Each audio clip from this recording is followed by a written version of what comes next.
बहुत समय पहले राजस्थान के एक दूरदराज गांव में एक विशाल और भव्य महल था। इस महल की मालकिन थी रानी अद्वितीय, जो अपनी सुंदरता और परोपकार के लिए प्रसिद्ध थीं। लेकिन उनके निधन के बाद उस महल को वीरान घोषित कर दिया गया। लोगों का मानना था कि रानी का आत्मा अभी भी उस महल में भटक रही है। कई वर्षों के बाद कुछ साहसी लोग महल के रहस्य को जानने के लिए वहां पहुंचे। महल के भीतर एक अजीब सी ठंडक और सन्नाटा पसरा हुआ था। दीवारों पर पड़ी दरारों से झांकती अंधेरे की परछाइयां जैसे उनका पीछा कर रही थीं। जब वे महल के सिंहासन कक्ष में पहुंचे तो अचानक दरवाजे बंद हो गए। हवा में एक धीमी सी फुसफुसाहट गूंजने लगी, मानो कोई कह रहा हो, यहां से चले जाओ, वरना तुम भी इसी महल का हिस्सा बन जाओगे। वे लोग भयभीत होकर भागने लगे, लेकिन महल के गलियारे कभी खत्म ही नहीं होते। फिर उनमें से एक ने आईने के सामने देखा। आईने में उसकी परछाई की जगह एक लाल आंखों वाली सफेद साड़ी में लिपटी रानी अद्वितीय खड़ी थी।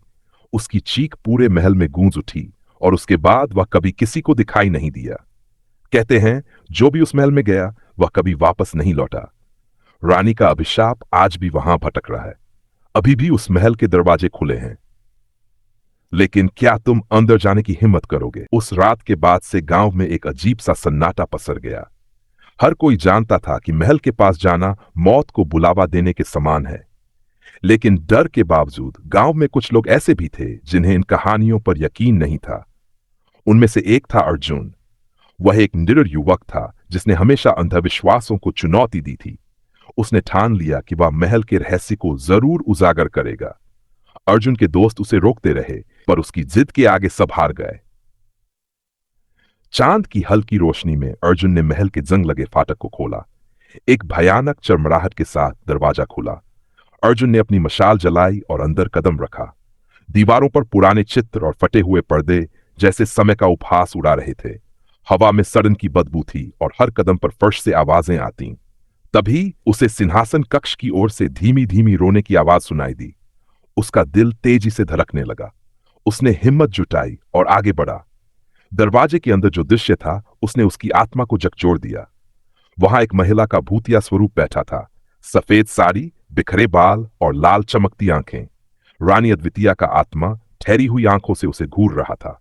रानी की फुसफुसाहट गूंजी, तुम क्यों आए हो? मौत को क्यों पुकार रहे हो? अर्जुन ने कांपते हुए कहा, मैं सच जानना चाहता हूं, आपका अभिशाप क्यों है इस महल पर? रानी के चेहरे पर दर्द उभर आया। विश्वासघात ने मेरा सब कुछ छीन लिया। मैं विश्वास करती थी अपनों पर, लेकिन उन्होंने मेरी हत्या कर दी। अब मैं हर उस आत्मा को कैद कर लेती हूं जो मेरी तरह नासमझी में कदम रखता है।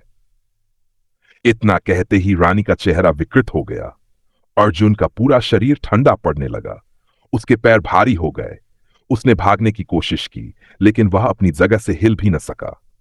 रानी अद्वितीय की आत्मा धीरे धीरे उसके करीब आती गई। उसके कानों में अंतिम शब्द गूंजे, अब तुम भी इस महल का हिस्सा हो। अर्जुन की चीखें महल की दीवारों में समा गईं। अगली सुबह गांव वालों को महल के फाटक पर अर्जुन का जला हुआ मशाल मिला, पर अर्जुन का कोई निशान नहीं। महल अब भी वैसा ही था जैसे समय वहीं ठहर गया हो। कहते हैं, हर पूर्णिमा की रात अर्जुन की चीखें महल के अंधेरे में गूंजती हैं, और जो भी उन्हें सुनता है उसके लिए महल का दरवाजा कभी बंद नहीं होता। क्या तुम अगला कदम रखने की हिम्मत करोगे? गांव में अर्जुन के गायब होने की खबर आग की तरह फैल गई। हर कोई डरा सहमा था। कुछ बुजुर्गों का कहना था कि महल में अब अर्जुन की आत्मा भी भटकने लगी है। लेकिन अर्जुन की छोटी बहन इन बातों पर यकीन नहीं करती थी। उसे विश्वास था कि उसका भाई अभी भी जीवित है और किसी न किसी तरह वह उसे वापस लाएगी। मीरा ने महल जाने का फैसला किया। उस रात जैसे ही अंधेरा घना हुआ, मीरा ने एक मशाल उठाई और महल की ओर चल पड़ी। रास्ते भर ठंडी हवाएं उसके इरादे को चुनौती देती रहीं, पर उसके कदम अडिग थे। महल के पास पहुंचते ही दरवाजा अपने आप चरमराते हुए खुल गया, मानो उसे अंदर बुला रहा हो। मीरा के दिल की धड़कन तेज हो गई, लेकिन वह अंदर दाखिल हुई। महल का सन्नाटा काटने को दौड़ रहा था। हर कदम के साथ उसे ऐसा लग रहा था जैसे कोई उसके पीछे चल रहा हो। वह धीरे धीरे सिंहासन कक्ष की ओर बढ़ी, जहां से ठंडी हवाओं के साथ सिसकियों की आवाजें आ रही थीं। अचानक दीवार पर लगी एक पुरानी पेंटिंग से हल्की सी सरसराहट हुई। मीरा ने देखा कि पेंटिंग में रानी अद्वितीय के बगल में एक साया झलक रहा था। उस साये का चेहरा अर्जुन का था। मीरा की आंखों में आंसू आ गए। उसने कांपते हुए आवाज लगाई, भैया आप कहां हो? तभी अंधेरे में से अर्जुन की घुटी हुई आवाज आई, मीरा भाग जा यहां से, जल्दी। लेकिन इससे पहले कि मीरा कुछ समझ पाती, महल का फर्श कांप उठा। सिंहासन पर बैठी रानी अद्वितीया की आत्मा प्रकट हुई। उसकी लाल आंखें चमकीं और उसने ठंडी आवाज में कहा, तुम भी वही गलती कर रही हो जो तुम्हारे भाई ने की थी। अब तुम भी यहीं रहोगी। मीरा ने हिम्मत जुटाकर कहा, नहीं, मैं अपने भाई को वापस लेकर जाऊंगी। तुम्हारा दर्द मैं समझती हूं, लेकिन इस महल के अभिशाप को खत्म करना होगा। रानी का चेहरा एक पल के लिए नरम पड़ा। उसकी आंखों में आंसू छलक आए। अगर तुम्हें मेरा अभिशाप तोड़ना है तो तुम्हें मुझे न्याय दिलाना होगा। मेरे हत्यारों की आत्माएं अब भी इस महल में कैद हैं। उन्हें मुक्त करो। मीरा ने सिर हिलाया। महल के अंधेरे कोनों में कई आत्माएं कराह रही थीं।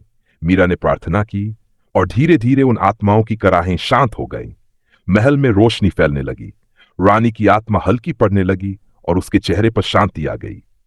धन्यवाद मीरा, मेरा अभिशाप अब समाप्त हो गया। रानी अद्वितीया की आत्मा स्वर्ग में विलीन हो गई। अर्जुन का शरीर अचानक जमीन पर गिरा। उसने आंखें खोली और मीरा को गले लगा लिया। महल अब वीरान नहीं था। वहां अब सन्नाटा नहीं बल्कि शांति और हल्की रोशनी थी। गांव के लोगों का भय भी धीरे धीरे समाप्त हो गया। लेकिन कहते हैं उस महल के अंदर अब भी एक धीमी फुसफुसाहट गूंजती है। सच्चाई और साहस कभी हारते नहीं। में अर्जुन के गायब होने की खबर आग की तरह फैल गई। हर कोई डरा सहमा था। कुछ बुजुर्गों का कहना था कि महल में अब अर्जुन की आत्मा भी भटकने लगी है। लेकिन अर्जुन की छोटी बहन इन बातों पर यकीन नहीं करती थी। उसे विश्वास था कि उसका भाई अभी भी जीवित है और किसी न किसी तरह वह उसे वापस लाएगी।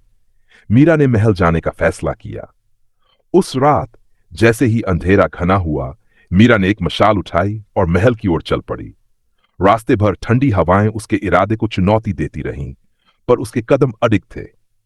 महल के पास पहुंचते ही दरवाजा अपने आप चरमराते हुए खुल गया, मानो उसे अंदर बुला रहा हो। मीरा के दिल की धड़कन तेज हो गई, लेकिन वह अंदर दाखिल हुई। महल का सन्नाटा काटने को दौड़ रहा था। हर कदम के साथ उसे ऐसा लग रहा था जैसे कोई उसके पीछे चल रहा हो। वह धीरे धीरे सिंहासन कक्ष की ओर बढ़ी, जहां से ठंडी हवाओं के साथ सिसकियों की आवाजें आ रही थीं। अचानक दीवार पर लगी एक पुरानी पेंटिंग से हल्की सी सरसराहट हुई। मीरा ने देखा कि पेंटिंग में रानी अद्वितीया के बगल में एक साया झलक रहा था। उस साये का चेहरा अर्जुन का था। मीरा की आंखों में आंसू आ गए। उसने कांपते हुए आवाज लगाई, भैया आप कहां हो? तभी अंधेरे में से अर्जुन की घुटी हुई आवाज आई, मीरा भाग जा यहां से, जल्दी। लेकिन इससे पहले कि मीरा कुछ समझ पाती, महल का फर्श कांप उठा। सिंहासन पर बैठी रानी अद्वितीया की आत्मा प्रकट हुई। उसकी लाल आंखें चमकीं और उसने ठंडी आवाज में कहा, तुम भी वही गलती कर रही हो जो तुम्हारे भाई ने की थी। अब तुम भी यहीं रहोगी। मीरा ने हिम्मत जुटाकर कहा, नहीं, मैं अपने भाई को वापस लेकर जाऊंगी। तुम्हारा दर्द मैं समझती हूं, लेकिन इस महल के अभिशाप को खत्म करना होगा। रानी का चेहरा एक पल के लिए नरम पड़ा। उसकी आंखों में आंसू छलक आए। अगर तुम्हें मेरा अभिशाप तोड़ना है तो तुम्हें मुझे न्याय दिलाना होगा। मेरे हत्यारों की आत्माएं अब भी इस महल में कैद हैं। उन्हें मुक्त करो। मीरा ने सिर हिलाया। महल के अंधेरे कोनों में कई आत्माएं कराह रही थीं। मीरा ने प्रार्थना की और धीरे धीरे उन आत्माओं की कराहें शांत हो गईं। महल में रोशनी फैलने लगी।